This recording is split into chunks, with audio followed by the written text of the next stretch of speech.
Look at this simulation. This is exactly what happens when you treat a language model as an imagination engine. If you ask an AI to invent your fantasy lore from scratch, it will hand you a conveyor belt of featureless gray cubes, and your world building will feel completely hollow. The reason is pure mathematics. A language model spends every cycle of its existence lowering a metric called perplexity.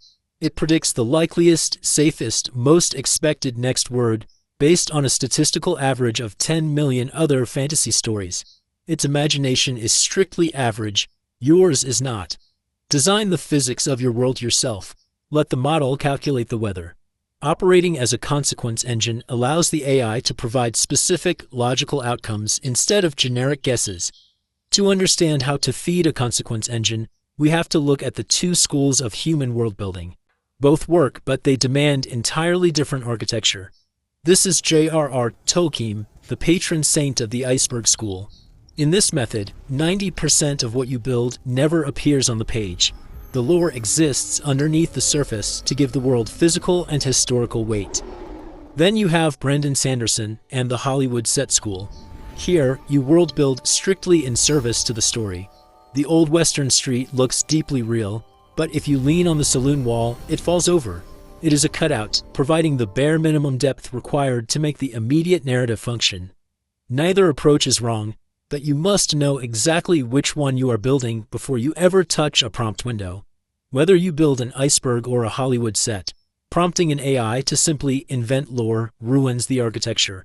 You get average filler instead of specific load-bearing constraints. Setting up those constraints requires a strict top-down hierarchy. Think of it as 3 distinct altitudes of architectural design. You start at the macro altitude. This is cosmology and the gods. Creation myths dictate the absolute rules of reality for your universe. Because of what the gods did in the beginning, somebody has to undo it later. It establishes the ultimate boundaries. Next is the mid-altitude, geography and kingdoms. The macro rules you just established dictate where the physical borders sit, what the weather does, and how the political factions develop their specific traits. Finally, the micro-altitude, the street level. This is one character standing in one alley, experiencing the physical friction of the 2 layers above them.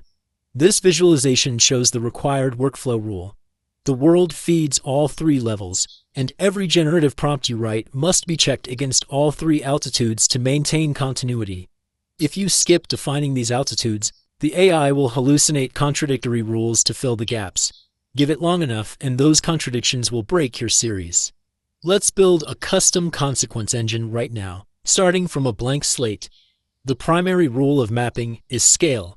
Start with your 2 or 3 core kingdom ideas, and then draw the map much larger than your immediate story requires.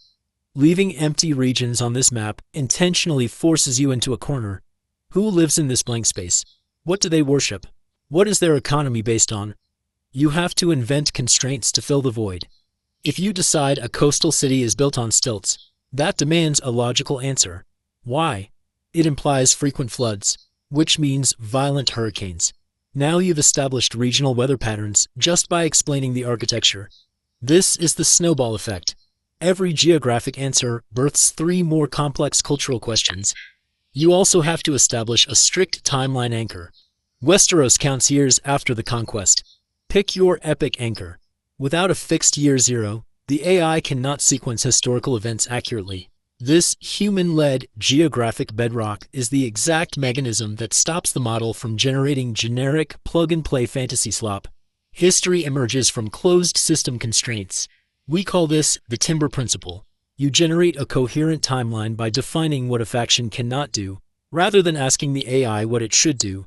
We place 3 distinct kingdoms onto our established geography. We assign exactly 3 unique traits to Kingdom X. This restricts its behavior and establishes its political personality.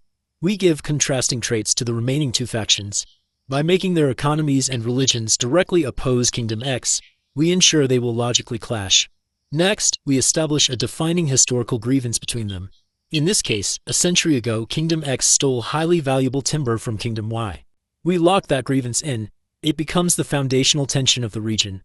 Finally, we add one last political constraint. Kingdom Z recently waged war on everyone, so nobody in the region trusts them. This is a traditional world-building tactic. George R.R. Martin used the War of the Roses. Human authors have always stolen historical grievances to drive their plots. If it happened before, it can happen again. Injecting a single historical grievance into a system of distinct traits is the trigger. It is what allows an AI to actually compute history, rather than hallucinate it. Let's turn the engine on. We feed our map, the traits, and the timeline anchor into the model's system prompt. Remember the rule. You do not ask the machine for a story. You introduce a specific stressor to your closed system. We inject a stressor. We type, "A decade-long drought hits the region." What happens? Here is the AI's first logical deduction. The drought forces Kingdom X to seek resources from its neighbor, Kingdom Y. The second deduction, Kingdom Y refuses the trade, not because the AI is being creative, but strictly because of the pre-established timber grievance. They hold the grudge. The final consequence chain, Kingdom Z, entirely untrusted and isolated, exploits the breakdown in diplomacy to launch an attack. The AI just mathematically calculated a highly specific, original regional war, and it did it without once being asked to be creative.